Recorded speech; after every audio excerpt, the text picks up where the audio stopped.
asked me how I go about planning my tours, and I thought it would be a good idea to walk you guys through this because I'm right in the middle of an Alps tour planning session.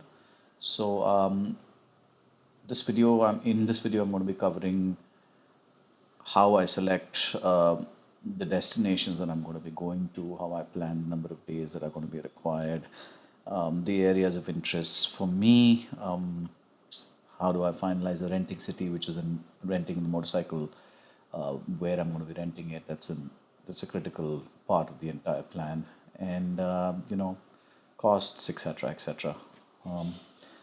It's likely going to be a three-part video.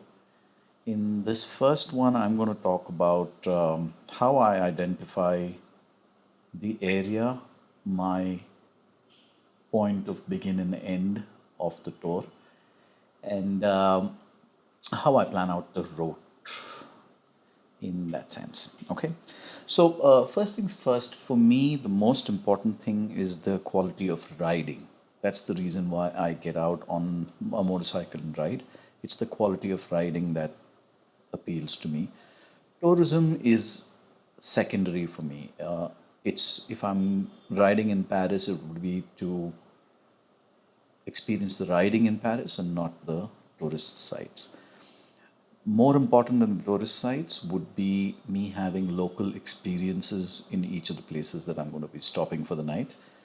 And that's something that I'm very passionate about.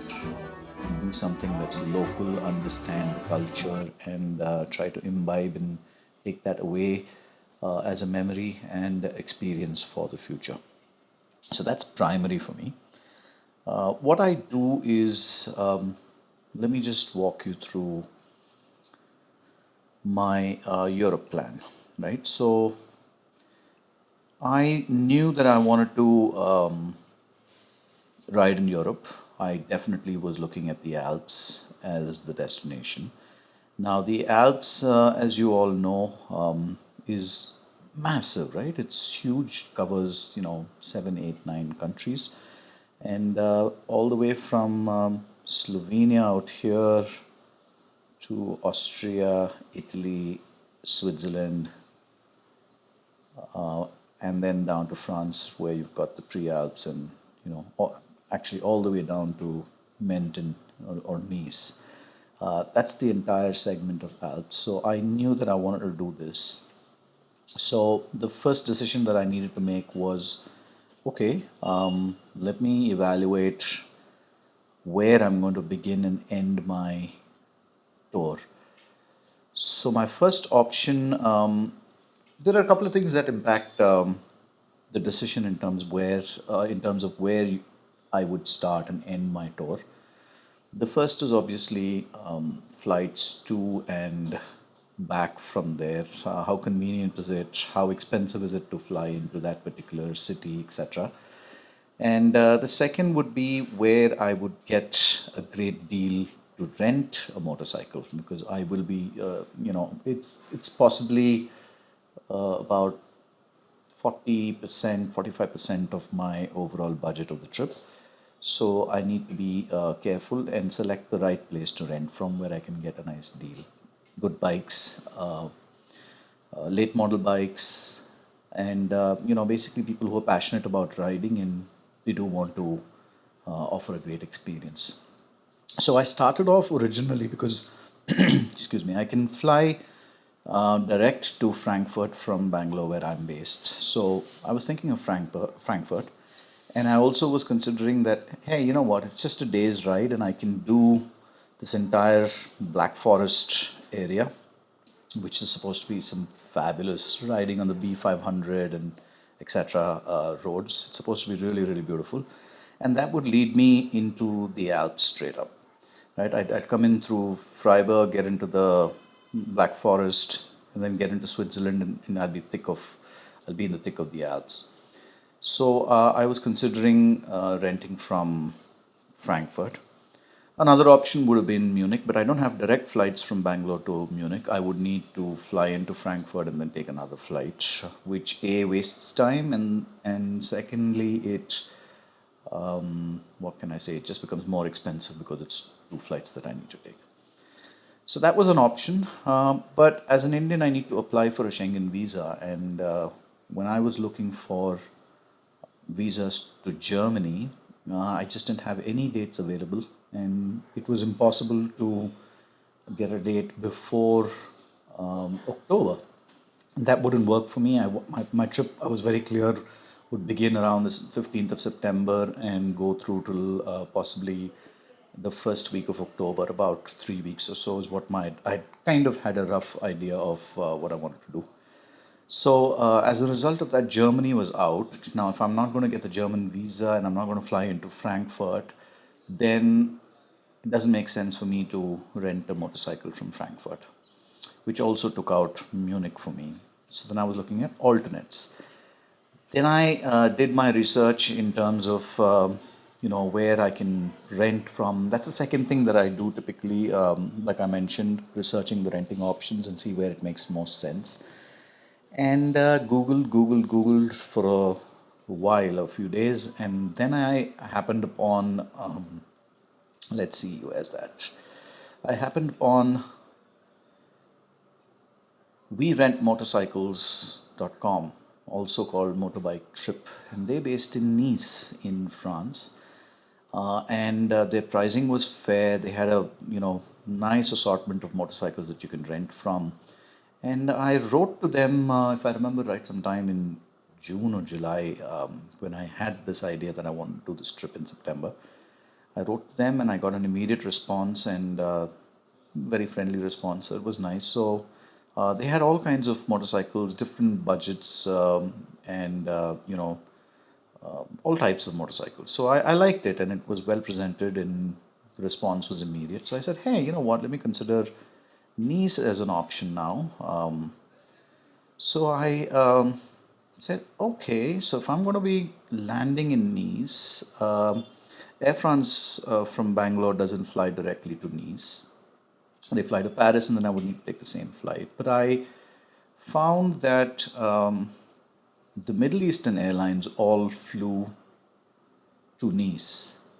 So I checked Emirates and I said, great, it's a 4 hour flight from Bangalore to Dubai. And from Dubai to Nice is about a 5 hour flight. So we just need to get. Where's Emirates? Oh, where's Dubai? Somewhere here. Okay.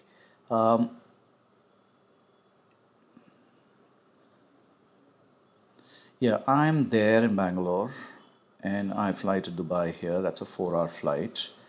From Dubai, I fly straight to Nice. Right? That worked out well. It was a little more expensive than flying to Paris and coming to Nice, but I kind of like Emirates and I also fly regularly with them. So I said, hey, okay, so that makes sense. I can buy the tickets and I can land in Nice, and my motorcycle is sorted out. So we're going to start our trip from Nice and we're going to finish our trip in Nice. I don't like to do one-way rentals. It just puts up the cost of the whole trip. It really puts it up, and I just didn't want to do that. This is a kind of a low-budget trip, as low as I can get it, kind of a trip for me. So I said, great, let me rent from Nice, and that way I can cover the entire Alps from all the way at the bottom through till Slovenia and complete that whole thing. The second thing I then do is once I've identified this, I research what are the best riding spots, routes from here onwards, and which is when I'd identified that, okay, I have two options here. I can either do the big mountain passes from here through into Switzerland in France, or I can go outside and do the Vaucours. I hope I'm pronouncing that right. Going through Grenoble and all of that. And Route de Grandes the Alps is what I was going to be doing, which is in any case a fantastic ride. So I wasn't worried about the quality of the ride. I was just figuring out, okay, what my actual route is going to be. So So I finalized, I got some inputs from people. The person I was renting from, Vincent, at motorbike trip in Nice, also recommended that I do the passes. So he said you can do it in 2 days, and you can get to Martigny in Switzerland in 2 days if you do this entire trip. Stop at Briançon, I think. So I said, great. So the next thing I do once, and I'm not going to talk about the entire trip in that in sense mapping it out, but I'll give you the example of Nice to Briançon, and then to Martigny in Switzerland, and how I think through where I'm going to be stopping for the night in that sense, right? So Briançon was my halfway point, which then I go straight onto Google Maps and I say, okay, I am going to be in Nice and I'm going to get directions from Nice to Briançon, France.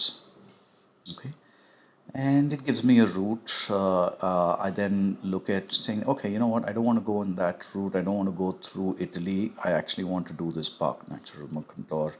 So that's the route I want to do because the passes that I want to go through are all here, Barcelona. In fact, I mapped the route out. I said, okay, fine, I need to do that. That's what's going to happen because I need to cover certain points of interest. And then I say, okay, you know what? It's 4 hours and 43 minutes, 250 odd kilometers. That's fair for mountain roads, day one. I'm quite happy with doing 250 kilometers and getting to Briançon. Say I get the bike by 10:30 or so. I'm going to be, for a late lunch, I'm going to be at Briançon. So that's basically what I decide and say that, okay, that's a fair spot for me to stop for the night. I don't need to look for something that's further up because then I would be going outside to maybe Grenoble or one of the other places that I didn't have a recommendation on. So I said, okay, fine, that's great. Let me then go and check. I go into booking.com. I search for hotels, get a fair idea about the pricing of how expensive it is to stay in that particular city, and then what I do is, so where's Briançon? I have a boutique Martini. So this is the one. So I've got that booked in Briançon.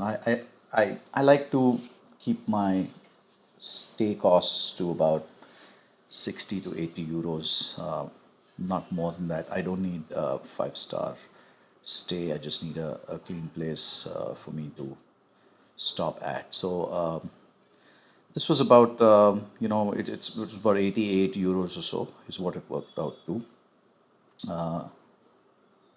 82.64 euros. That's because booking.com is giving me a 7 euro discount. So I said, okay, fine. It's about 88 euros, 82 euros. I'm okay with that. Simple rooms. I'm not looking for anything else. It's a solo trip for me, so I just need single occupancy rooms. And many other hotels in Europe give you a single occupancy room, which is fairly less expensive than double occupancy rooms. Smaller rooms, but more than enough for me. So that's what I would do. And simultaneously, I would also open Google Translate. For instance, this, where's this? Yeah, this is a hotel in Ljubljana, Slovenia that I've booked. But I liked the hotel and I liked the pricing and it was all perfect, but I didn't understand what this was. So I usually will have Google Translate open, wherein it tells me, depending on which country and which language the website is and all that stuff, it'll tell me what it is. So that's another thing that opens up simultaneously.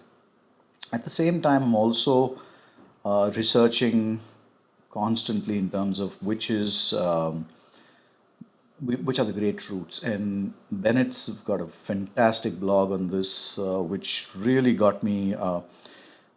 This is the route actually I'm doing on day 1 and 2, which gave me great ideas and other YouTube videos. People who have shared, thank you so much, giving you an idea of what the riding is like and what the routes you should be taking. All of that put together with your own kind of experience and capabilities with riding are, allow you to arrive at what distances you can do. I finally then go into Google Maps. What's this called? I forget what this is called. mymaps.google.com, right? And I make out an entire tour details. You've got multiple layers here, so you can customize it. And then I take some of those out. I then, okay, so that's my day 1 and day 2 out there, and I put in exactly the points of interest that I'm going to be going. So I do need to go to Isola to for that route, because I'm going to be covering 1, 2, 3, and 4 major passes in this particular segment in the French Alps. Of course, there are going to be smaller passes that I'm going to be covering, but these are the 4 major ones that I did want to cover, so I make sure of that route here. And then I add on the other parts of the segments, just the same as this. So out here it was, I am covering those 4 beautiful Swiss passes. I'm covering those here. I'm then covering Stelvio, Sella, and all of that. And then finally I'm covering, I go up here through the Grossglockner and get to Zelamsi. After which I made a call of saying, hey, you know what, I've covered this in about 4, 5, 6 days. I'm covering this. I do want to cover a lot more and ride a lot more in Europe. So then what I did was I said, okay, let me ride through Austria, let me get to Slovakia. Haven't been to Slovakia, haven't been to Poland.